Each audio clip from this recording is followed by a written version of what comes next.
Saya mau nanya Pak Ustadz, saya kerja di hotel, saya sering nerima uang dari tamu, tip, apa hukumnya? Kalau banyak halal.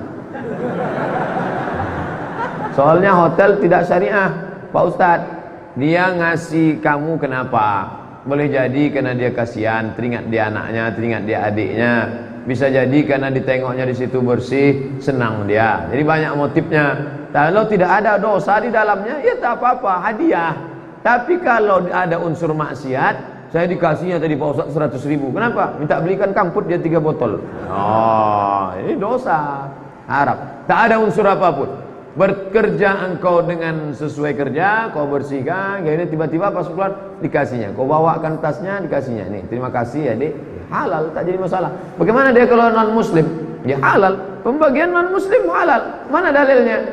Jirjis, Mukaukis, raja Mesir, Kristen Ortodok Koptik, dikasihnya Nabi madu asal Banha, diminum Nabi, habis.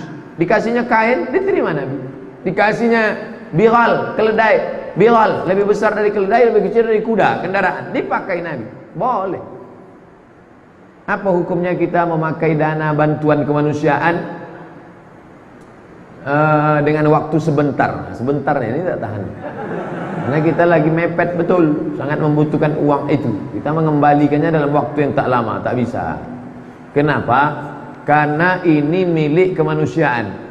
Kalau sempat dana-dana dinas sosial dipakai, dinas sosial Pemprov Provinsi Riau itu milik 6,5 juta penduduk Riau. Sebentar aja Pak Ustadz. Siapa bilang sebentar? Nyawa lebih sebentar lagi. Begitu kau pakai tak tulis mati, ahli waris tak tahu kemana mau dikembalikan. Oh, itu minta izinnya ke 6 juta, 6,5 juta. Saya mau minta maaf kepada bapak seramai ini aja bingung mencarinya di akhirat padang mahsyar. Padang panjang aja payah jumpa, apalagi padang mahsyar. Mana mencari dia di akhirat? Makanya masalah duit, masalah administrasi keuangan dalam Quran paling detail. Buka Al-Baqarah 282 ya ayyuhalladzina amanu, hai orang beriman, idza tadayantum bidainin, kalau kalian menjalin utang piutang ila ajalin musamma sampai batas tempat tubuh, tulis. Payah kita mencarinya. Jangan coba pakai duit umat. Kalau mau perlu betul, datang minta. Ustadz Somad minjam duit masjid, tidak, tak bisa. Ustadz nyindir pengurus masjid ya, saya ketua masjid. Saya ketua masjid. Datang orang mau minjam, tak bisa, saya bilang, ini uang umat. Kalau mau uang saya, kalau gitu uang Ustadz lah pinjam, senang tak ada pula. Ustadz Abdul Somad, ana mau bertanya, apakah rusak tauhid ana kalau ana mengatakan kepada akhwat untuk mau menunggu dia sampai siap? So sweet.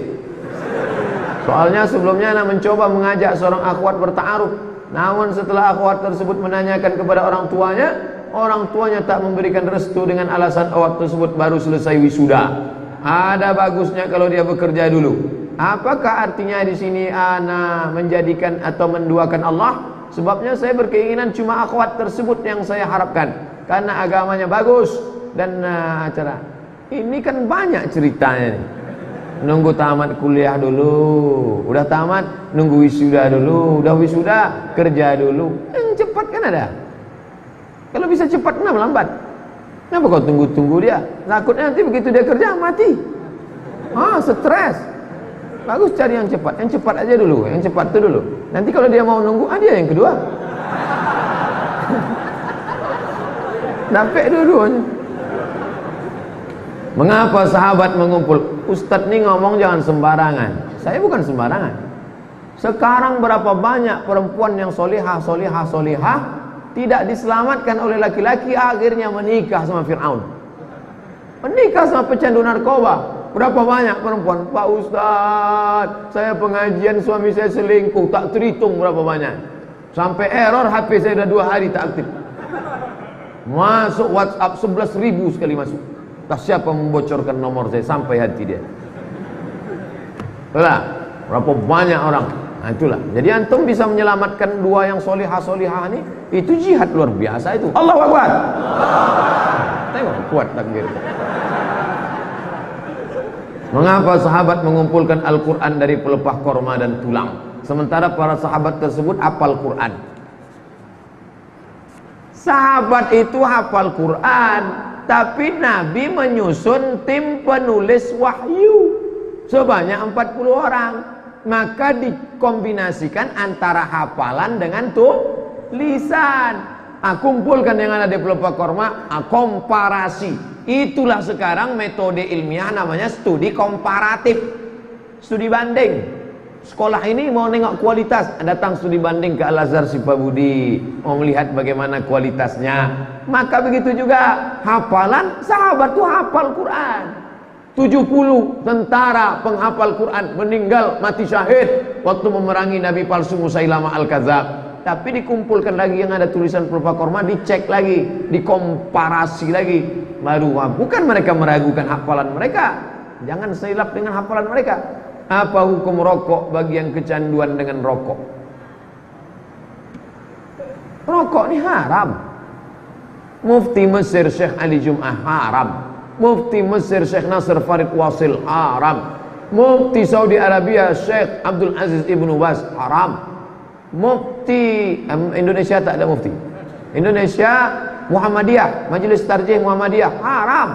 Majelis Ulama Indonesia haram bagi ibu hamil, ibu menyusui, anak-anak, orang sakit haram. Bagi orang yang biasa makruh. Itu saya membacakan fatwanya aja. Ustaz merokok, saya tak merokok. Kapan waktu qadha bagi sholat subuh? Selesai sholat subuh itu qadha. Tapi kalau di masjid nanti orang menimbulkan fitnah, balik ke rumah, tunggu setelah syuruk, sholat sunat. Atau di masjid berzikir setelah sholat sunat isyraq. Hebat kawan tuh ya, banyak sholat sunat duhanya, banyak qadha. Sementara setelah sholat subuh kan tak boleh. Sholat subuh, setelah sholat subuh tak boleh sholat yang tak ada sebab. Kalau ada sebabnya boleh. Sholat jenazah setelah sholat subuh boleh.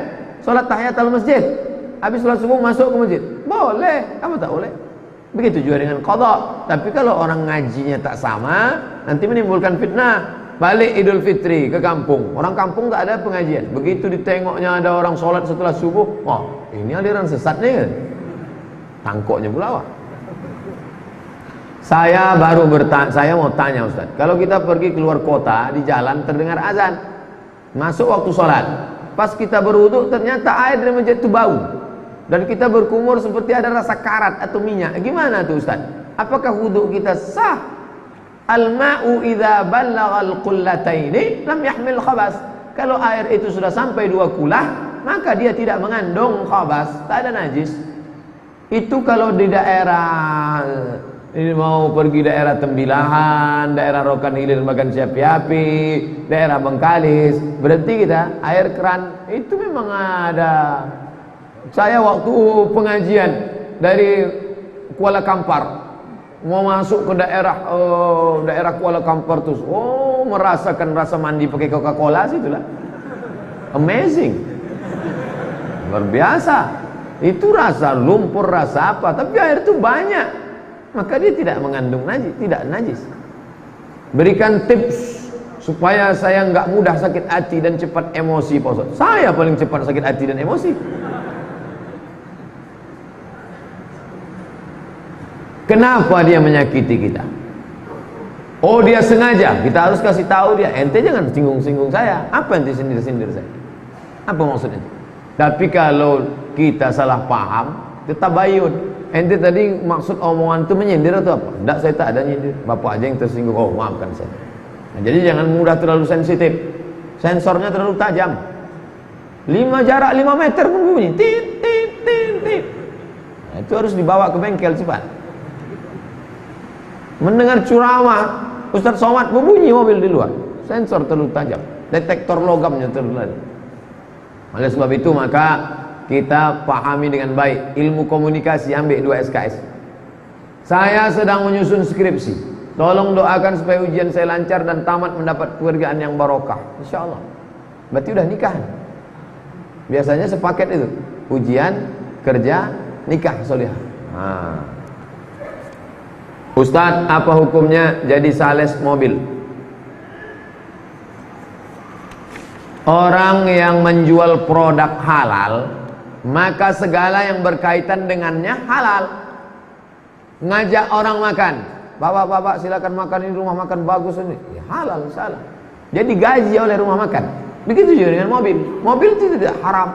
Ini mobil haram Pak Ustaz karena buatan Jepang. Oh tidak. Dia sudah menjajah kita 3,5 tahun. Apa hubungannya?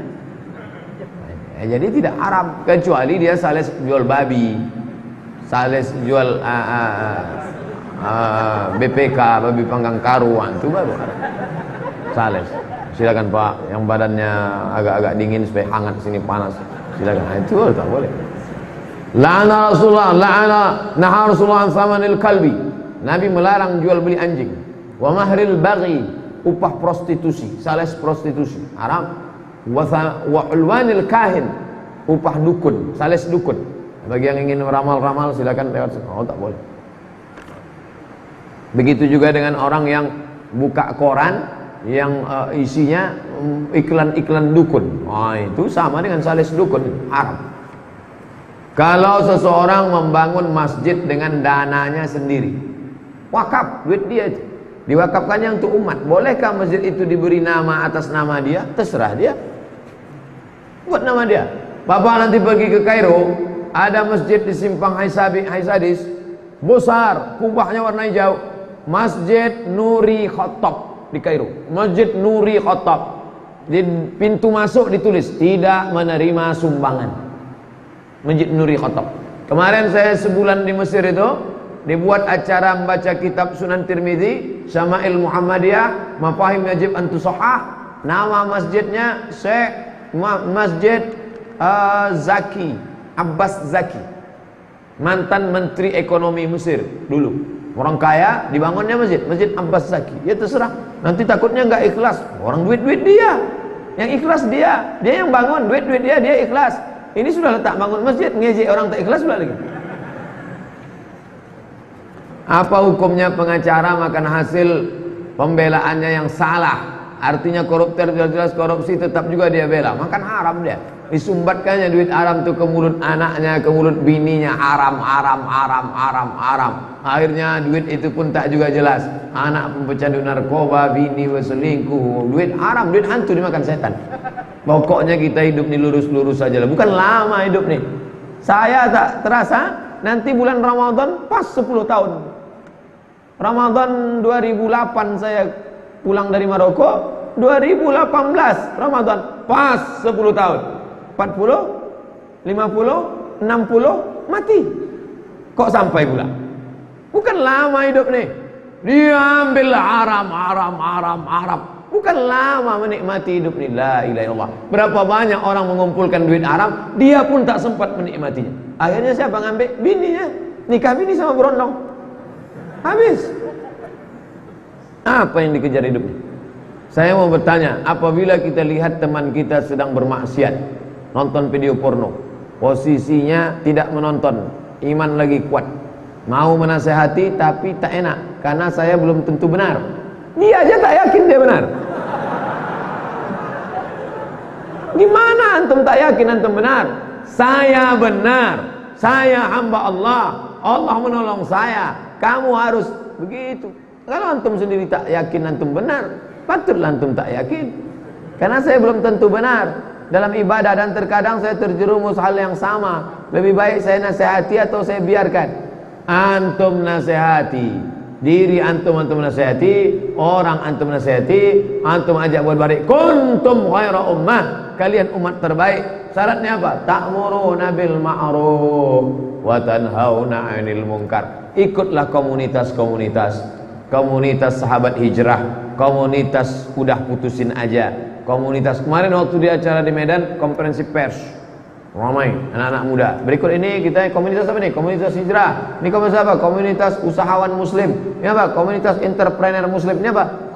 Komunitas jomblo syariah. Ada. Nah, ini mantap. Saya pernah dengar cerita tentang sahabat yang meminum darah Nabi SAW. Sedangkan dalam Al-Quran minum darah itu dilarang. Darah itu haram. Ini khususnya. Nama kitabnya Mafahim Yajib an Tusahhah. Ketika Nabi menyuruh sahabat membuang darah bekas bekam, hijamah, ambil darah, pergi buang sana. Begitu dia ke belakang, bukan dibuang ya, diminum ya darah Nabi.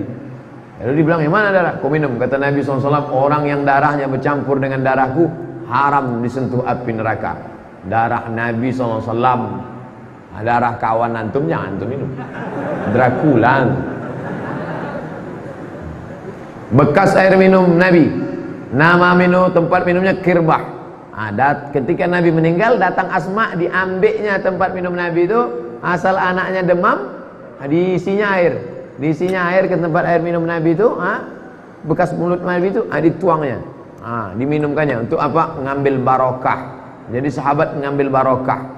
Lalu kemudian Khalid bin Walid, mana peciku? Falan suah, mana peciku? Mana peciku? Kata Khalid bin Walid, peci berserak-serak di pasar Madinah. Kenapa kau pusing? Bukan pecinya, ada rambut Nabi ku simpan, diselipkannya. Setiap aku pergi perang ku pakai, tak pernah aku kalah. Jadi mereka mengambil barokah. Imam Ahmad bin Hanbal mengusap mimbar tempat Nabi. Baca nama kitabnya Mafahim Yajib an Tusahhah, tentang barokah, yang ditulis oleh Syekh Al-Habib Muhammad Ibnu Alawi Ibnu Abbas Al-Hasani Al-Maliki. Saya bertemu beliau tahun 2000. 1998 saya ke Kairo, 2000 kami pergi haji ke Makkah naik kapal laut, datang ke majelis beliau di Rosaifah. Perusahaan tempat saya kerja mengamanahkan pada saya membeli perlengkapan kantor. Saat saya beli perlengkapan tersebut, saya bisa dapat menawar dari harga awal. Bolehkah saya mengambil keuntungan dari selisih harga awal dari harga yang saya tawar? Ketika menulis di nota, saya buat harga awal. Harga awal 2 juta. Ditawarnya 1,7. Ya, apakah yang 3 itu halal? Tidak. Kamu tetap pakai harga awal karena kau ditugaskan untuk membeli. Dalam hukum negara pun kau kena temuan. Beli kertas murah, padahal tetapkan gini, jadi temuan zaman sekarang. Maka kau bekerja saja, bahwa negara memberi bonus, perusahaan memberikan reward atas prestasi kerja, baik. Tapi kau bermain dalam masalah ini, ini permainan curang. Kecuali engkau menjadi penjual, engkau punya barang lalu kau jual, itu beda. Menjadi penjual, mengambil keuntungan dari barang yang dijual. Ini tidak, dia tidak menjual barang, dia hanya membeli. Harga pokok sudah ditetapkan, maka dia pakai harga pokoknya. Oh, kalau gitu saya tak dapat untung lah Pak Ustadz. Kau kan sudah digaji, kau sudah diberikan bonus oleh perusahaan. Ketika sholat yang tidak boleh ditutup wajah dan telapak tangan. Bagi muslimah, ketika sholat yang tak boleh ditutup wajah dan telapak tangan. Bagaimana hukumnya muslimah yang ketika sholat pakai cadar? Yang tak boleh tapak tangan ditutup itu dipakainya sarung. Itu yang tak boleh itu, sarung tangan. Itu tak boleh. Adapun menutup tangan dalam mukena, menutup tangan dalam, itu sama seperti umroh. Yang tak boleh itu pakainya sarung tangan. Begitu juga dengan wajah itu. Yang tak boleh itu, ada topi kalau mau naik ke tangguban perahu kan ada tuh. Itu dipakai pas mau sholat dipakainya tuh. Itu yang tak boleh. Adapun kain niqab menutup, maka menurut fatwa ulama Saudi Arabia yang mewajibkan cadar, Syekh Ibnu Utsaimin, Syekh Ibnu Baz, pendapat mereka boleh. Tapi saya pakai pendapat mazhab mayoritas mazhab Syafi'i, waktu sholat pun buka aja. Buka. Kan tak ada laki-laki menengok, kan sama perempuan situ. Kecuali ada pula mengintip bukan. Paling anak-anak ngintip. Atau bapak-bapak yang ulahnya udah macam anak-anak. Saya sering mendengar beragama itu tidak boleh pakai akal. Beragama tak boleh pakai akal. Ini adalah dogma. Karena mereka mengatakan tak masuk akal, anak Allah, Allah Bapa, Rohul Kudus, 1 dalam 3, 3 dalam 1. Tak masuk akal Pak Pendeta, jangan pakai akal. Pokoknya kau telan aja bulat-bulat. Jangan pakai akal. Dalam Islam, afala ta'qilun, afala tatafakkarun. Padahal begitu banyak ayat-ayat yang ditujukan orang berpikir. Ya, apalah ta'qilun, apalah tatafakkarun. Jadi bagaimana mendahulukan akal dalam agama? Dalam Islam akal dipakai. Akal dalam agama Islam hanya tidak bisa dalam beberapa perkara simpel kecil. Secara umum rasional. Ajaran Islam rasional. Ajaran wudu, ajaran sholat, ajaran bagaimana sholat membuat orang menjadi fresh, bagaimana wudhu itu orang kalau rumah orang kaya, restoran ada wastafel cuci muka, maka dalam sholat fresh. Tidak hanya cuci muka, kumur-kumur, gosok, bahkan zahir batin. Jadi rasional. Ajaran Islam itu sangat rasional. Maka kalau ada orang mengatakan kau kalau sudah mengaji kau usah pakai akal lagi. Oh, gimana? Islam itu akal. La dina liman la aqlalah, bukan hadis. Ungkapan orang-orang ahli hikmah. La dina liman la aqlalah. Tidak ada beragama bagi orang yang tak berakal. Tapi bukan hadis, ungkapan. Oleh sebab itu maka dalam Islam akal dipakai. Hanya ada beberapa perkara yang tak bisa pakai akal. Bukan banyak, bukan semua agama ini tak harus pakai akal. Akal ketemu dengan ayat, lahirlah tafsir. Akal ketemu dengan hadis, lahirlah syarah. Akal ketemu dengan ayat-ayat hukum, lahirlah fikih, halal, haram, makruh, mubah. Kalau tidak pakai akal gimana mengharamkan bir? Mana ada ayat Quran? Ya ayyuhalladzina amanu bir. Mana ada? Lalu bagaimana cara pengharaman bir? Dikiaskan ke khamar. Pakai apa? Akal, kias. Sesuatu yang sudah ada hukumnya khamar, sesuatu yang belum ada hukumnya bir. Pakai akal. Mengkiaskan sesuatu yang belum ada hukumnya kepada sesuatu yang sudah ada hukumnya dengan melihat titik persamaan di antara keduanya, maka hukum ini menghilangkan akal. Khamar, cairan anggur menghilangkan akal, maka semua yang mirip macam cairan anggur menghilangkan akal, haram. Pakai apa? Akal. Makanya Imam Mujtahid itu akalnya luar biasa. Imam Hanafi itu ahli ra'i akal, rasionalis, akal. Tapi bedanya Islam wahyu di atas, akal nomor 2. Kalau Mu'tazilah akal di atas, wahyu nomor 2. Ahlus Sunnah wal Jamaah dah, akal nomor 2, wahyu di atas. Kalau berbenturan wahyu dengan akal, campakkan akal pakai wahyu. Wallahu a'lam bishawab.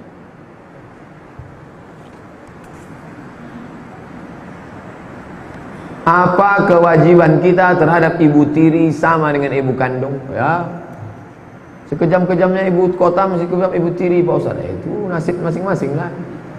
Setelah ibumu meninggal, maka ibu tirimu itulah yang menjaga ayahmu. Dan kalau ayahmu meninggal, kau tak boleh nikahi ibu tirimu itu, karena sudah nikahi bapakmu.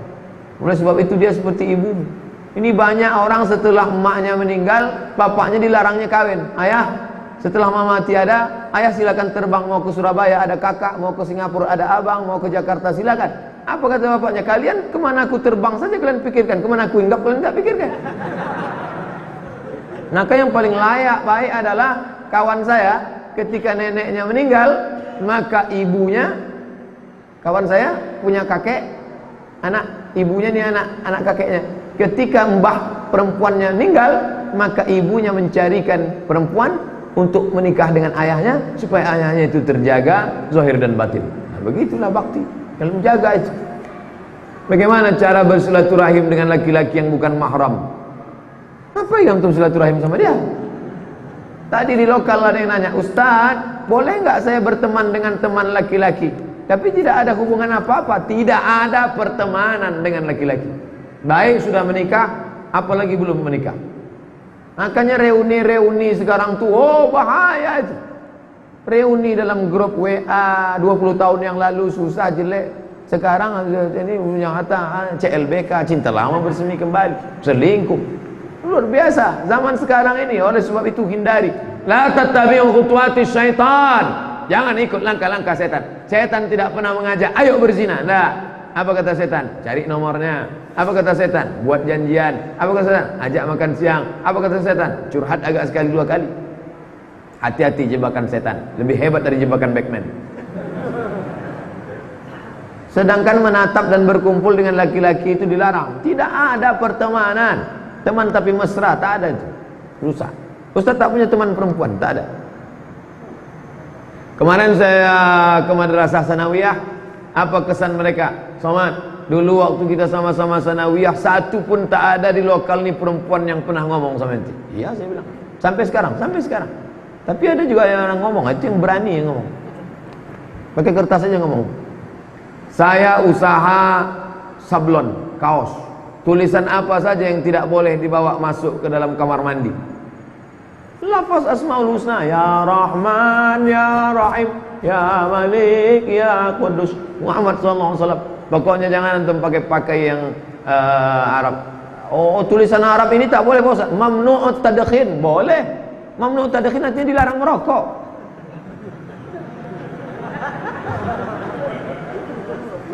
Bukan semua yang tulisan Arab itu tak boleh masuk ke dalam. Apakah tulisan Allah, Muhammad, Allah tak boleh, Muhammad tak boleh.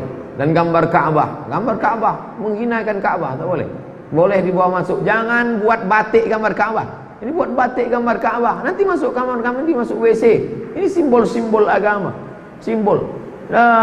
Buat Ka'bah agama sajadah, diinjak kaki. Kita sendiri yang merendahkan. Oleh sebab itu, buatlah sesuatu yang bermanfaat. Kalau mau buat sablon, macam solat berjamaah 27 kali lipat dari solat sendiri. Mau? Banyak. Di Jogja tuh banyak sekali orang-orang. Saya dikasih jaket Born to Ride, Ride to Jannah. Mantap itu. Gerakan subuh berjamaah. Itu. Solatlah sebelum Anda disolatkan. Tapi orang tak peduli. Sudah dekat mati, solatlah. Kata-katanya tajam. Dulu merokok dapat menyebabkan impotensi jantung. Orang tak peduli. Sekarang kata-katanya pedas. Merokok membunuh. Kabarnya nanti mau dirubah lagi. Matilah kau.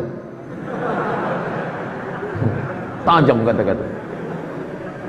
Terima kasih segala perhatian. Mohon maaf segala kesilapan. Ala hadhihi niyyah wa kulli niyatin salihah. Al-Fatihah.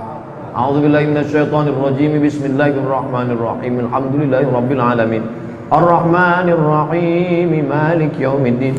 Iyyaka na'budu wa iyyaka nasta'in. Ihdinas siratal mustaqim. Siratal ladzina an'amta 'alaihim ghairil maghdubi 'alaihim waladdallin. Amin. Allahumma 'allimna ma yanfa'una, ajarkan kami ilmu yang bermanfaat buat kami ya Allah. Wanfa'na bima 'allamtana, ilmu yang sudah kau ajarkan bagi kami bermanfaatlah untuk kehidupan kami ya Allah. Allahumma barik lana fi amwalina, berikan berkah pada harta yang kau titipkan pada kami. Wa azwajina wa auladina wa kulli ma ataitana, berikan berkah pada pasangan hidup, anak cucu, keturunan dan rezeki yang kau berikan pada kami ya Allah. Allahumma inna nas'alukal huda wat tuqa wal afafa wal ghina, kami memohon kepada Engkau hidayah, ketakwaan, takut kepada Engkau dan berkecukupan. Allahumma aghnina bihalalika an haramik, cukupkan kami dengan yang halal sehingga kami terpelihara dari yang haram. La tada'lana dzamban illa ghafarta, segala dosa kami ampunkan ya Allah. Wala aiban illa satarta, segala aib kami tutupi ya Allah. Wala mumtahinan illa najahta, yang akan kuliah selesai, yang akan wisuda, yang akan mencari kerja, maka luluskan, mudahkan baginya ya Allah. Wala aziban illa zawajta, yang akan menikah, mudahkan urusan pernikahannya ya Allah. Wala raghiban illa anjabta, yang sudah menikah maka berikan anak yang saleh dan salihah ya Allah. Wala maridan illa syafaitah, yang sakit angkat penyakitnya, berikan kesembuhan yang segera ya Allah. Wala mayyitan illa rahimtah, yang mati meninggal dunia curahkan rahmat, ampunan, kasih sayangmu ya Allah. Allahumma anzilir rahmata wassalamata wal barakata ala hadhil jamaah, turunkan kerahmatan, keselamatan, keberkahan kepada seluruh jamaah yang hadir ini ya Allah. Rabbana atina fid dunya hasanah wa fil akhirati hasanah wa qina adzabannar. Wa sallallahu ala sayyidina wa maulana Muhammad wa ala alihi wa sahbihi wa sallam, walhamdulillahi rabbil alamin.